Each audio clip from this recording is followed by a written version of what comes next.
Có số đâu đi à, để nói đi. Nói chung là chưa ở đâu còn.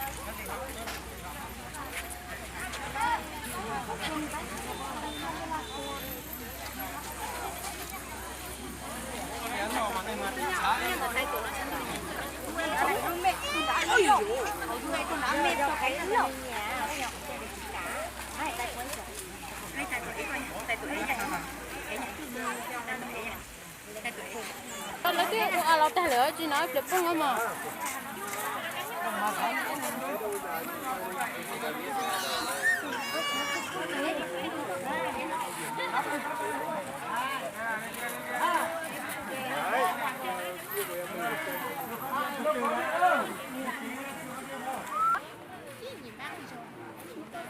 Có ý được giảm tiền nó cái.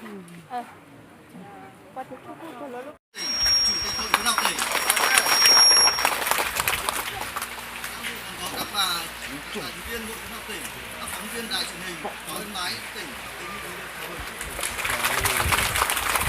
về phía lãnh đạo huyện Văn Chấn, xin trân trọng giới thiệu và đề nghị nhiệt liệt chào mừng đồng chí Hoàng Việt, Phó Bí thư Thường trực Huyện ủy, đồng chí Lò Thị Thúy Nga, Phó Chủ tịch Ủy ban nhân dân huyện.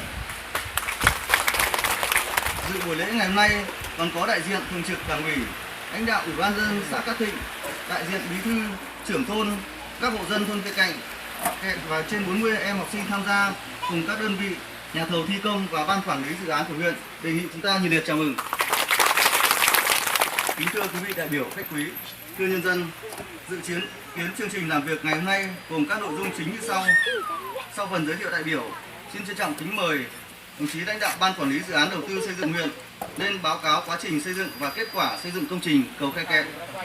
Tiếp theo là phát biểu của lãnh đạo Hội khuyến học tỉnh và công bố quyết định và tổ chức trao bảng vàng vinh danh ghi công khuyến học.